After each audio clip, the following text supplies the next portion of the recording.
Cerca Teleeuropa sul tuo Play Store o Apple Store e scarica la nostra app.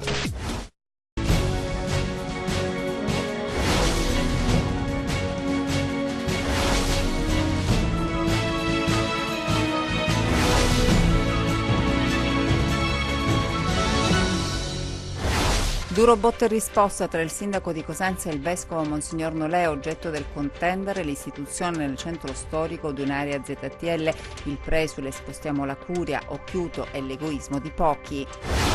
All'indomani della visita di Salvini in Calabria scoppia la polemica per le parole del ministro in merito alle prossime elezioni regionali. Oliverio attacca l'esponente della Lega, pensi a governare. Cosenza è una città che naviga sulla droga, così il procuratore Mario Spagnuolo commenta l'operazione Terra Bruciata eseguita da Carabinieri e Guardia di Finanza che ha portato all'emissione di 60 misure cautelari. La visita del ministro dell'Interno Matteo Salvini accende il dibattito sulla Tendopoli, i residenti all'esponente della Lega, risolva il problema. Le rivelazioni di un ex collaboratore del Dipartimento Turismo della Regione alla Commissione Anti-'Ndrangheta finiscono in procura. Il gruppo Marrelli Hospital continua la protesta per budget e accreditamento della radioterapia. Il management dell'azienda invita il commissario Scura a fare chiarezza. Le serre vibonesi saranno controllate dal reparto dei Carabinieri a cavallo. Si tratta di una iniziativa volta a contrastare il fenomeno criminale molto presente nella zona. Buonasera dalla redazione del TG10. Dunque in primo piano l'istituzione della ZTL nel centro storico di Cosenza, il duro botta e risposta tra il vescovo e il sindaco. Monsignor Nolè definisce la sperimentazione negativa e annuncia la possibilità di trasferire la curia. La risposta di Occhiuto che dice è un dissenso fondato su argomenti deboli ispirati alla comodità e all'egoismo di pochi.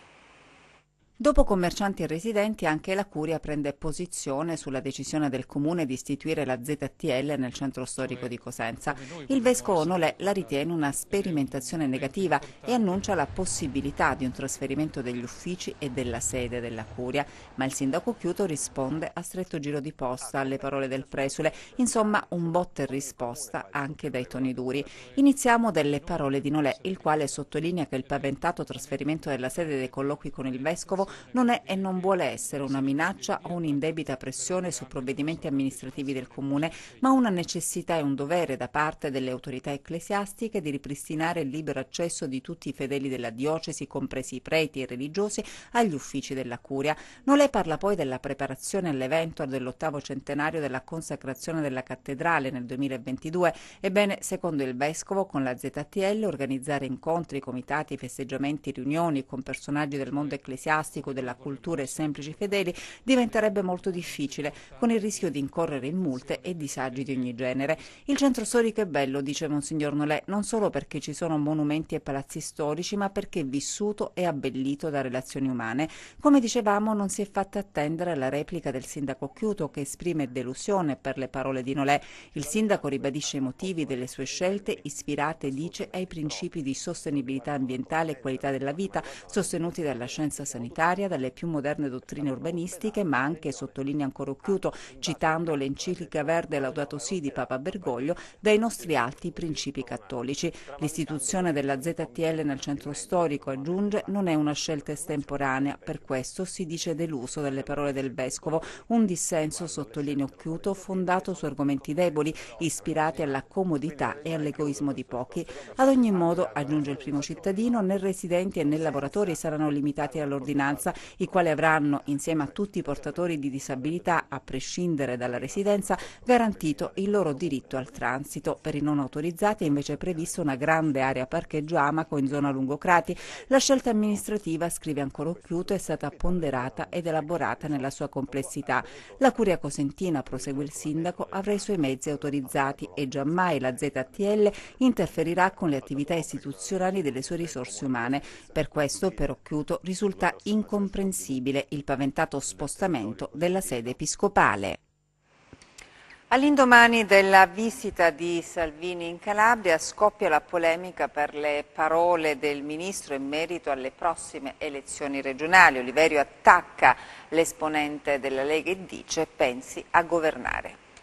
Ed un giudizio sulla visita del Ministro dell'Interno e sulle esternazioni relative alle elezioni regionali alle quali Salvini ha assicurato saremo presenti, ha replicato il governatore Oliverio a margine della conferenza di inaugurazione alla Mezzia Terme dell'unità operativa complessa di riabilitazione facente parte del polo integrato INAIL. Ritengo che più che parlare di elezioni che saranno fra un anno e mezzo, bisognerebbe che da un uomo di governo si aspettasse di parlare di impegni per il lavoro e per lo sviluppo della Calabria, perché di questo si tratta. Noi abbiamo dal governo, e Salvini oltre che essere Ministro dell'Interno è anche Vicepresidente del Consiglio dei Ministri, è l'uomo chiave di questo governo, quindi io mi aspettavo e mi aspetto ancora che ci siano non solo impegni da assumere ma anche risposte da dare, perché il problema non è di evocare i problemi, di evocare lo stato di disoccupazione, la condizione di particolare difficoltà che vive il Sud e una regione del Sud in modo particolare che è la Calabria, ma da una postazione di governo è quello di dare risposte e appunto io mi attendo, ancora attendo che queste risposte vengano appunto per affrontare i problemi che si agitano. E la visita del Ministro Salvini accende anche il dibattito sulla tendopoli di San Ferdinando. Il giorno dopo la visita del Ministro Matteo Salvini a San Ferdinando si riaccende il dibattito sulla tendopoli dove vivono in condizioni disumane centinaia di migranti, una convivenza non sempre facile con i cittadini del centro del Reggino. Se ne devono andare tutti! Ma perché vi rubano il lavoro? Certo, in casa l'ho trovato uno e mi ha denunciato la polizia, io devo rispondere. Dice che è lui che noi l'abbiamo menato, dopo che era nella mia casa. Possiamo dire che questa è una terra martoriata, ma non è certo colpa delle persone che lavorano come schiavi in questa terra. Se nessuno lavora come schiave qua, nessuno! Non è un popolo così cattivo, non è un No, popolo nessuno egoista. lavora come schiave qua, noi le vogliamo! Ma la colpa non Sta è sola di qua, non un programma. È dello Stato precedente che li ha fatti entrare, non è né di Salvini né dei neri che sono venuti, è di chi li hanno fatti entrare. E dei precedenti governi, capito? Che hanno fatto danni! I problemi di questa terra che sono altri. Se io faccio entrare uno in casa mia, la colpa è mia, non di quello che entra in casa mia, capito? È questo che ci dobbiamo mettere in testa. Prendete con la mafia, invece di prendervela con i neri. Ma la mafia sono loro! Ma anche la mafia! Facciano i primi la mafia! Anche la mafia! Questo, anche animali. Insomma, Salvini può risolvere questo problema? Le deve risolvere, se no che lo abbiamo votato a fare. Cosenza è una città che naviga sulla droga, così il procuratore Mario Spagnuolo commenta l'operazione Terra Bruciata eseguita da Carabinieri e Guardia di Finanza che ha portato all'emissione di 60 misure cautelari. Il blitz congiunto di Carabinieri e Guardia di Finanza è scattato all'alba, 300 militari e finanziari impegnati nell'operazione Terra Bruciata per l'esecuzione di 60 misure cautelari, spaccio di droga, usura ed estorsione, le accuse nei confronti delle persone destinatarie dei provvedimenti, in particolare applicate 57 misure coercitive dell'obbligo di dimora nel comune di Cosenza e 3 di divieto di dimora nello stesso comune. Le ordinanze sono state emesse dal giudice per le indagini preliminari presso il Tribunale della Città dei Bruzzi su richiesta della Procura. Cosenza è una piazza di primaria importanza.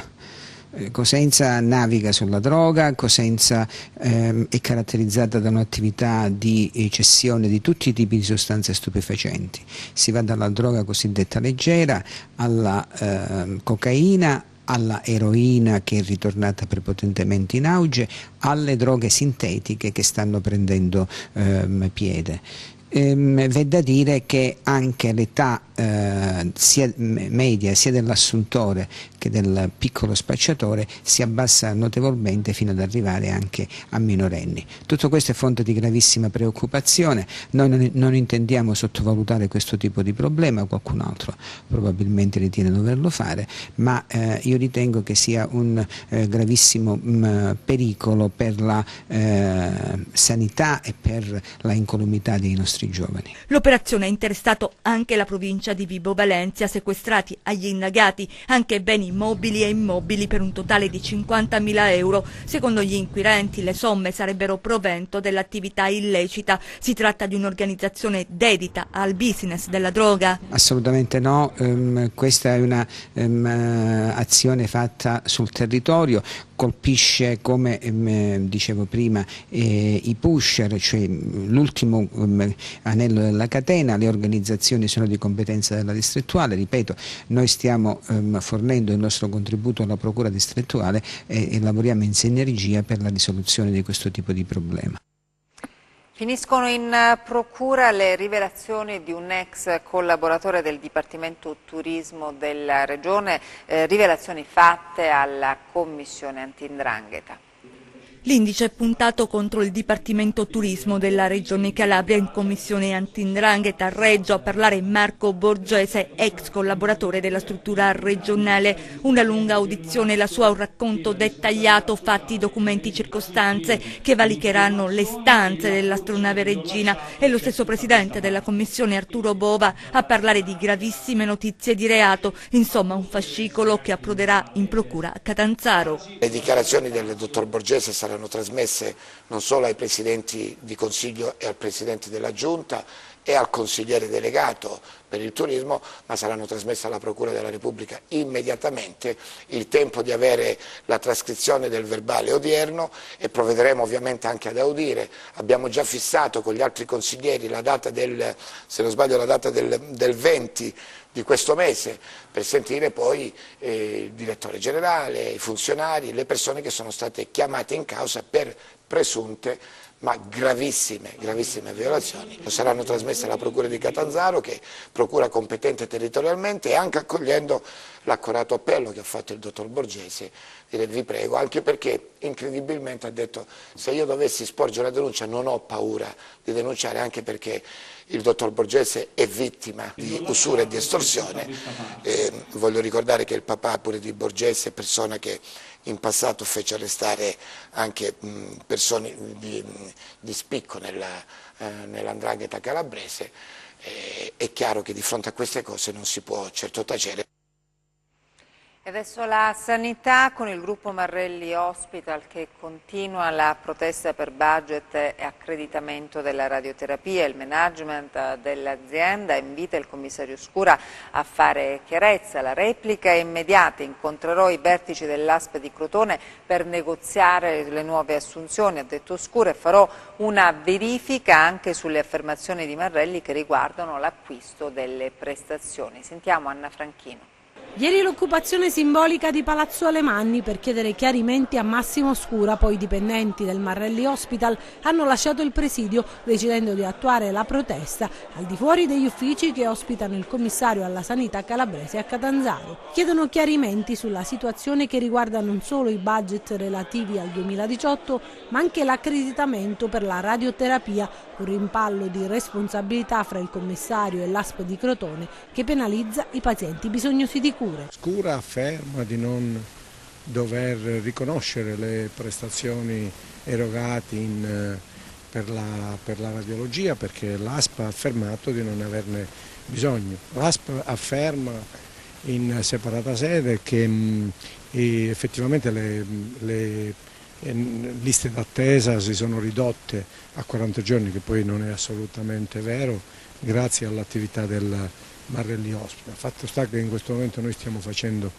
servizio sul territorio nell'intento di soddisfare quelle che sono le necessità della cittadinanza, e facendo e svolgendo quello che fa parte del del nostro ruolo. La nostra, lo abbiamo ribadito più volte, è la regione con il più alto tasso di migrazione sanitaria. Un paradosso se si pensa che ci sono strutture in grado di sopperire alle esigenze di chi invece è costretto ad andare oltre i confini. Non si è ben capito qual è il motivo per il quale la cittadinanza calabrese, proprio perché i servizi non sono assolutamente sufficienti e adeguata, sia costretta a emigrare per poter usufruire di prestazioni sanitarie, quando poi sui territori ci sono delle strutture in grado di poterlo fare in complementarietà al servizio pubblico. Fin qui le dichiarazioni di Marrelli, ecco invece cosa ha replicato Scura. L'incontro con il direttore generale dell'ASP di Crotone è un incontro che nulla ha a che vedere con Marrelli, è un incontro che è stato fissato già tempo addietro perché dobbiamo negoziare le nuove assunzioni dell'ASP di Crotone.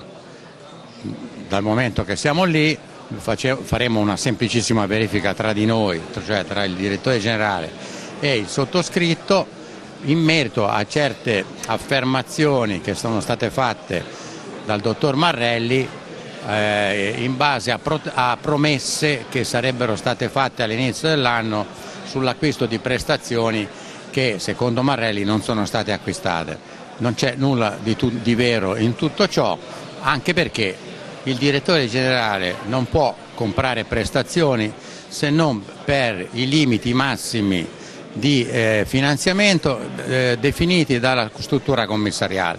La struttura commissariale non ha mai detto al dottor Arena, per non parlare di nomi ma cognomi, di acquistare prestazioni di un certo tipo piuttosto che un altro, ma sta scritto nei decreti esattamente quello che va acquistato da Arena nei confronti di Marrelli e nei confronti di tutti gli altri erogatori privati del Crotonese, come per tutti gli altri direttori generali delle ASP di Cosenza, Vibo, Catanzaro e Reggio Calabria nei confronti dei loro privati accreditati. E sempre per la sanità, il senatore di Forza Italia Marco Siclari ha visitato l'ospedale di Polistena. La sanità, nota dolente della Regione Calabria, anima come sempre il dibattito politico regionale e nazionale. In questi giorni il neosenatore di Forza Italia Marco Siclari, catapultato dal suo partito in uno dei collegi senatoriali calabresi e successivamente eletto, ha iniziato a prendere confidenza con il territorio reggino e soprattutto ha cominciato a capire le problematiche della popolazione come la sanità, la carenza strutturale dei presidi ospedalieri presenti nel territorio della provincia, come quello di Locri e come quello di Polistena, che ha visitato, traendo delle amare conclusioni sull'intero comparto sanitario. Abbiamo strutture fatiscenti, non si fanno investimenti sulla sanità, non viene rinnovato il turnover, non c'è turnover e quindi abbiamo una situazione di sottodimensionamento del personale, colleghi medici miei che non riescono a lavorare perché fanno turni che non riescono a garantire nemmeno il riposo agli stessi operatori sanitari, ai medici, a tutti coloro che operano nella sanità, nelle strutture ospedaliere. Oltretutto hanno penalizzato non solo le strutture pubbliche ma anche i privati convenzionati, perché hanno deciso di non pagare il budget che era stato loro destinato inizialmente, e su questo ho presentato un'interrogazione parlamentare in Senato al Ministro per chiedere perché è accaduto questo e come vuole intervenire. Oltretutto sarà presto in audizione, su mia richiesta, il commissario Scura ed il responsabile del Ministro Economia e Finanze, proprio per discutere qual è l'obiettivo in termini di commissariamento in Calabria, quanto ancora vogliono tagliare, perché non c'è più spazio per tagliare. Le serre vibonesi saranno controllate dal reparto dei Carabinieri a cavallo. Il controllo del territorio rimane certamente una delle condizioni imprescindibili per le attività di contrasto alla criminalità e di prevenzione da ogni tipo di reato. Proprio per questo l'Arma dei Carabinieri rafforza nel territorio vibonese la propria presenza nei periodi estivi, quando il flusso di persone si moltiplica grazie alle presenze turistiche. Da qui l'idea di dotare la compagnia di Serra San Bruno di unità a cavallo in grado di coprire le impervie zone montane. Il programma è stato presentato presentato ufficialmente nella sede provinciale dei Carabinieri di Vibo Valentia per spiegare l'attività delle 7 unità ippomontate che fanno parte del 4º reggimento Carabinieri a cavallo abitualmente di stanza a Roma e che nei mesi di luglio e agosto saranno operative nelle zone montane delle serre vibonesi. Sono 7 unità ippomontate che servono per il servizio perlustrativo e i servizi di polizia giudiziaria in generale. Servono per garantire un ulteriore strumento di vicinanza e di sicurezza al cittadino in zone impervie, in zone montane, zone di difficile raggiungimento per gli uomini appiedati oppure per i mezzi normali, insomma, in dotazione dell'Arma dei Carabinieri. Questo sarà un elemento in più per garantire la sicurezza del territorio? Certo, è un elemento in più, un elemento fondamentale, un elemento che abbiamo richiesto, un elemento che abbiamo fortemente voluto proprio per garantire la maggiore sicurezza al territorio della Compagnia di Serra San Bruno, che è un territorio importante, un crocevia fondamentale nell'ambito della provincia del Vibonese. Questo tipo di specializzazione diventa importante per raggiungere territori altrimenti difficilmente raggiungibili. Assolutamente, la componente ippomontata è una componente che permette di raggiungere delle zone molto impervie. Il cavallo ovviamente è un mezzo molto diverso rispetto alle macchine, alle moto o comunque al carabiniere appiedato, quindi abbiamo dei vantaggi importanti e dei risvolti importanti dal punto di vista operativo. Solo per il periodo estivo, ma questo territorio avrebbe necessità di una specializzazione continua?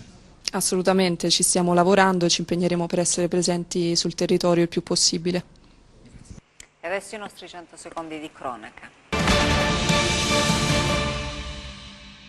Ha tentato di scappare fuggendo sui tetti delle abitazioni un 29enne ricercato da alcuni giorni dai carabinieri. Il giovane è stato sorpreso nell'abitazione della donna a Siderno, si era reso irreperibile da alcuni giorni a seguito dell'emissione di ordinanza di custodia cautelare in carcere emessa dal GIP del Tribunale di Locri, poiché indagato per coltivazione illecita di sostanze stupefacenti. Arresti domiciliari per una 42enne di Cosenza accusata di furto e di violazione degli obblighi derivanti dal regime di sorveglianza speciale. Il provvedimento è eseguito dalla squadra mobile di Cosenza. La donna avrebbe asportato numerosi capi di valore da un negozio di articoli sportivi. È stata identificata grazie alle immagini dell'impianto di videosorveglianza.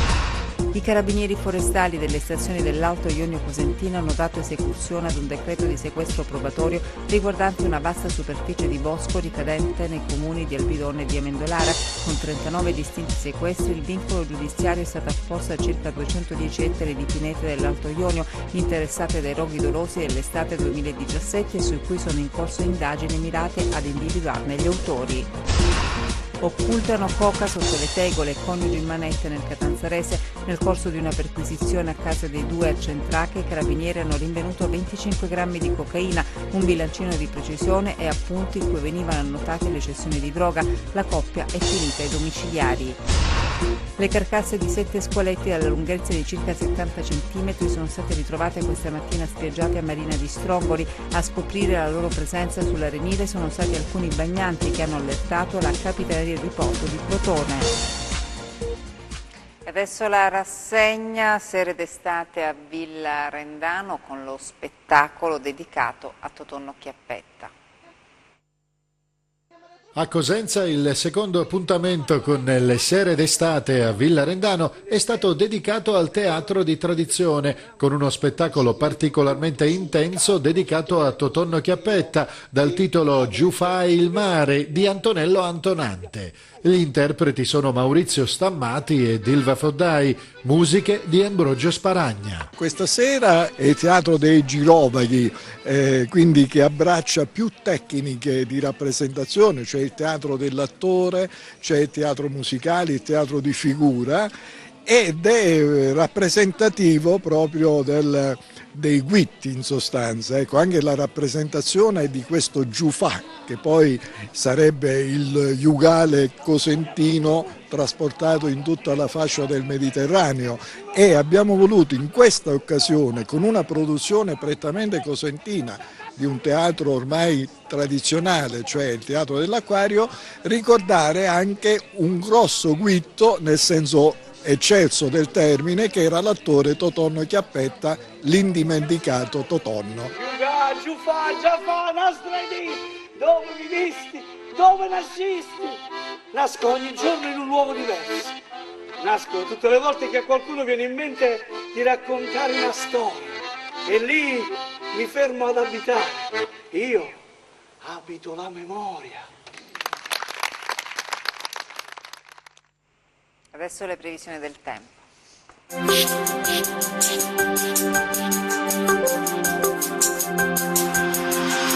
Ben ritrovati da Meteo in Calabria. Torna un campo anticiclonico sul Mediterraneo centrale. Dalla seconda parte della settimana sarà alimentato anche da aria calda di matrice nordafricana, che farà innalzare le temperature in vista del prossimo weekend. Passiamo alle previsioni in dettaglio. Per domani cielo sereno poco nuvoloso, qualche nube di poco conto nelle ore centrali, sui principali rilievi della regione e sui settori ionici del Cosentino e del Crotonese. Temperatura stazionaria.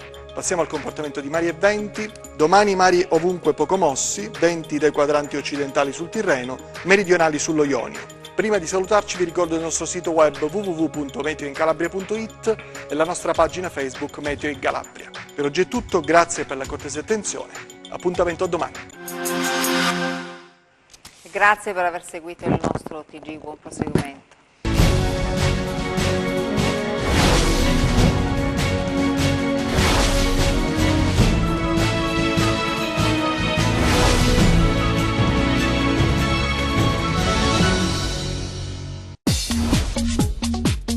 Cerca Teleeuropa sul tuo Play Store o Apple Store e scarica la nostra app.